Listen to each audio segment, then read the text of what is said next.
Hello everyone. तो आज के हम वीडियो में कैश बजट का क्वेश्चन नंबर 10 कर रहे हैं। तो लास्ट वीडियो में मैंने आपको क्वेश्चन नंबर 8 बताया था, ठीक है, कैश बजट का। तो यहाँ पे क्वेश्चन नंबर 10 कर रहे हैं। ये भी इजी सम है पर थोड़ा सा डिफरेंट है, तो हम ये सम स्टार्ट करते हैं। तो यहाँ पे क्या लिखा हुआ है, draw out cash budget of Divya Jyot trading company limited for April to June. तो हमें कैश बजट कितना बनाना है, 3 मंथ का, अप्रैल और 2 जून, ठीक है। उसके बाद है यहाँ पे कैश एंड बैंक बैलेंस दिया हुआ है 40,000। हम पहले क्वेश्चन रीड आउट कर लेते हैं, ठीक है। सेल्स दिया हुआ है एक्चुअल बजटेड, परचेस जनवरी फरवरी मार्च अप्रैल ये सब दिया हुआ है, और वेजेस एंड एक्सपेंसेस दिया हुआ है यहाँ पे। उसके बाद है machinery purchase for ₹50,000 in April, income tax paid 40,000 इन मई। ये तो आपको डायरेक्ट एंट्री करनी है। Rent 700 payable each month not included in expenses. तो एक्सपेंसेस में रेंट इंक्लूड नहीं किया हुआ है, तो ये इंक्लूड करके भी लिख सकते हो, या तो आपको ऐसे लिखना हो डायरेक्टली तो वो भी लिख सकते हो, ठीक है। तीनों मंथ में 700 लिख देंगे, ईच मंथ बोला है तो। 80% of purchase and sales are on credit terms. तो 80% जो है क्रेडिट सेल और परचेस दोनों ही 80% क्रेडिट में किया है, ठीक है। तो मतलब 20% कैश में होगा, बाकी सब क्रेडिट में होगा।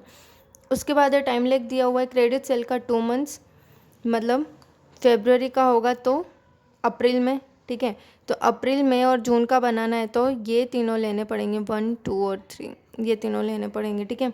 ताकि अब फेब्रुअरी का किस में जाएगा, मार्च और जून, अप्रैल में मार्च का अप्रैल और मई में, अप्रैल का मई और जून, ठीक है। तो जून में लिखना पड़ेगा। तो इस तरीके से हम ये 3 लेंगे। उसके बाद है क्रेडिट परचेज 1 मंथ। तो यहाँ पे तो ये 1 मंथ का गैप है, तो मार्च का अप्रैल में आएगा तो मार्च, अप्रैल का मई में आएगा तो 70, और मई का जून में आएगा तो ये। उसके बाद है वेजेस 1.5 मंथ, एक्सपेंसेस 1/4 मंथ।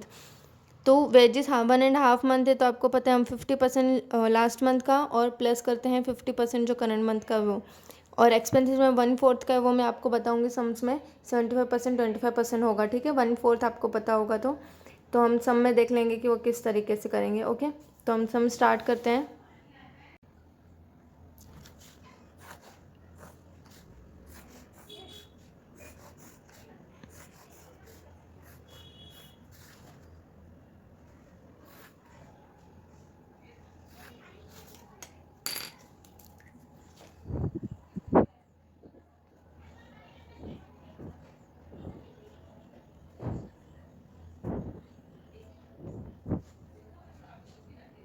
तो सबसे पहले हम बैलेंस ब्रो डाउन लिख देंगे। तो यहाँ पे बैंक बैलेंस दिया हुआ, cash and bank balance 1 for 2012 40,000, ठीक है।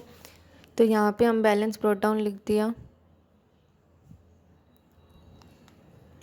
40,000, ठीक है। उसके बाद रिसिट,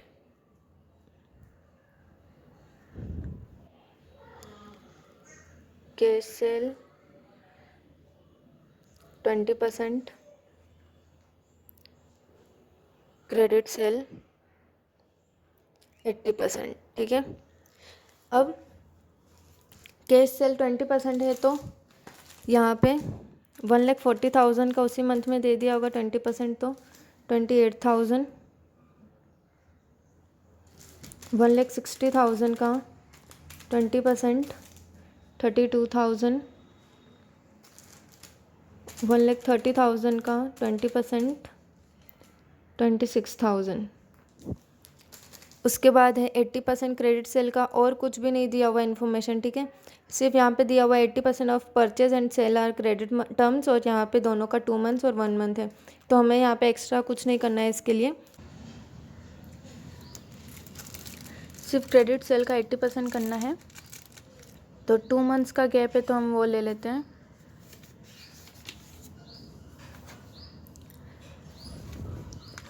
तो 1,50,000 है, जैसा कि मैंने आपको बताया था ये 3 लेने हैं। तो 1,50,000 का 80% करोगे तो 1,20,000 वो हम यहाँ पे लिखेंगे।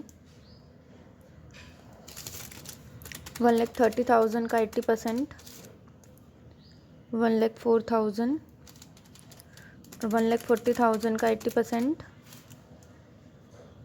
1,02,000, 1,12,000। अब यहाँ पे और एडिशनल इन्फॉर्मेशन में भी हमारे पास कुछ नहीं है रिसिप्ट में लिखने के लिए, तो हम यहाँ पे टोटल लिख देंगे।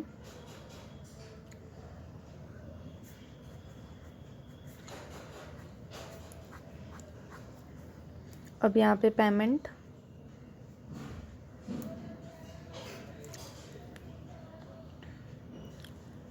परचेस, कैश, तो कैश का जो परचेस है वो भी ऐसे ही है 80% और 20%, तो यहाँ पे 20% कर लेंगे हम अप्रैल, मई और जून का। 70,000 इंटू 20% तो 14,000। 90,000 का 20% 18,000 और 70,000 का 20% 14,000। उसके बाद एक credit purchase, credit purchase 1 month late देना है हमें, लेट दे रहे हैं, तो 70,000 का 80% करेंगे 56,000। उसके बाद 70,000 अप्रैल का, उसका 80% 56,000। 90,000 का 80% 72,000। उसके बाद है वेजेस एंड एक्सपेंसेस, तो वेजेस का 1.5 मंथ बोला है, ठीक है, तो 50% करंट मंथ का, 50% लास्ट मंथ का, ठीक है। तो यहाँ पे मैं आपको कैलकुलेशन करके बता देती हूँ किस तरीके से करोगे। वेजेस 1.5 मंथ का दिया हो तो किस तरीके से करेंगे, तो करंट मंथ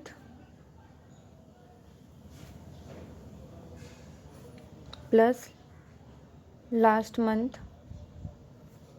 दोनों का प्लस करके 50%। करंट मंथ है अप्रैल, अप्रैल में कितना है वेजेस 20,000। लास्ट मंथ मार्च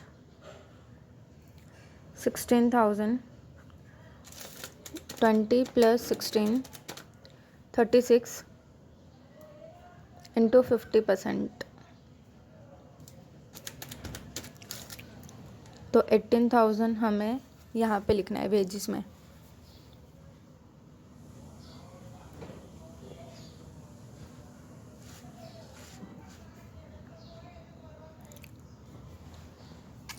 तो उसी तरीके से हम मई का भी निकाल देंगे। Current month 25,000 plus last month 20,000 into 50% करोगे तो 22,500। वैसे ही जून का 25,000, करंट मंथ 16,000 और लास्ट मंथ का 25,000 41,000, उसका 50% 20,500। अब है एक्सपेंसेस, एक्सपेंसेस तो उसका किस तरीके से करोगे, 1.4 मंथ है तो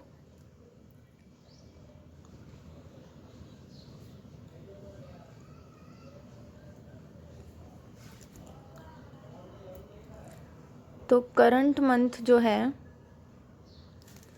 उसका 75% करना है, ठीक है, और लास्ट मंथ जो रहेगा वो 25% करना है, ठीक है।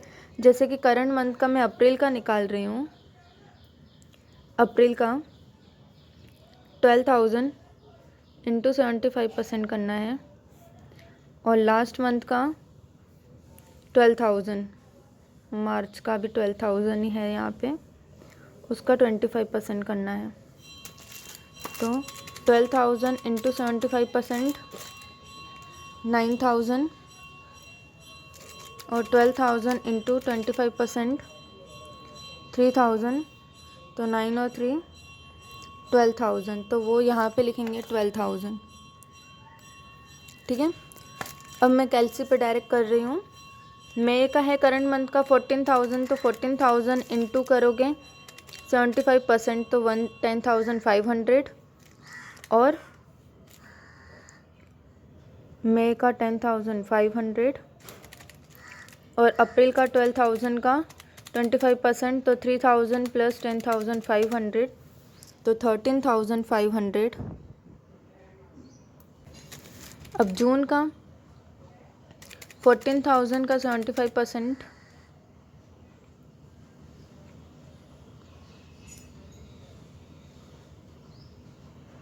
10,500 और 14,000 अब मई का 25%, 3,500 प्लस 10,500 तो 14,000। तो आई होप आपको ये दोनों पॉइंट समझ में आ गए होंगे वेजेस और एक्सपेंसेस का। ठीक है, अब यहाँ तक का हमारा पूरा क्लियर हो चुका है। अब हम नेक्स्ट एडजस्टमेंट करते हैं। मशीनरी परचेज फॉर ₹50,000 इन अप्रैल। तो परचेस किया है तो यहाँ पे लिख दोगे मशीनरी परचेस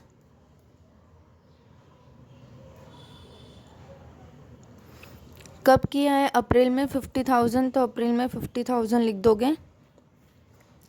उसके बाद है इनकम टैक्स पेड 40,000 इन मई। तो इनकम टैक्स मई में पे किया है 40,000, तो यहाँ पे लिख दिया 40,000।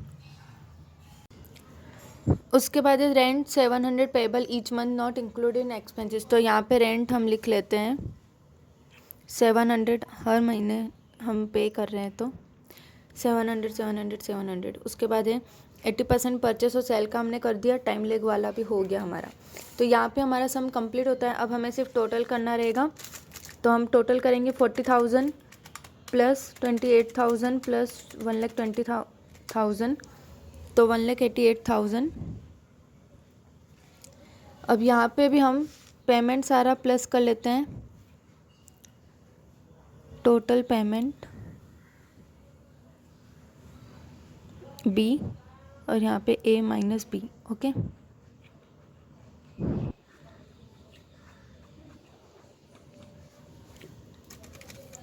अब 14,000 plus 56,000 plus 18,000 plus 12,000 plus 50,000 plus 700,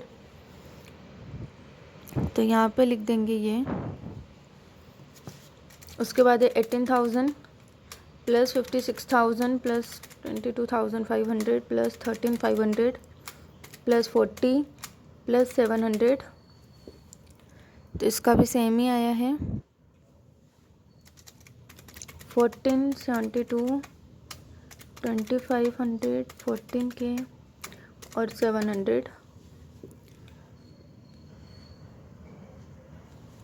अब हम इसका टोटल हो गया, टोटल पेमेंट का ए माइनस बी करेंगे। 1,88,000 माइनस 150, 700,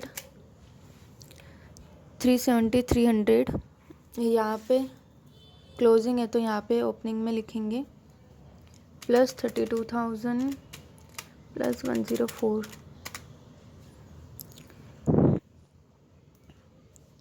माइनस करेंगे 105700,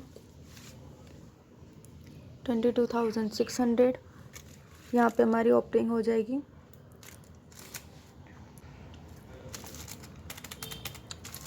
प्लस करेंगे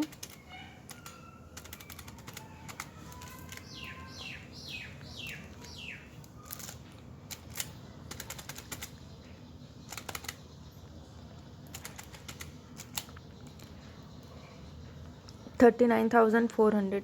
तो यहाँ पे हमारा ये सम कंप्लीट होता है। आई होप आपको ये क्वेश्चन समझ में आया होगा। अगर कुछ डाउट हो तो आप कमेंट करके पूछ सकते हो। Okay, thank you.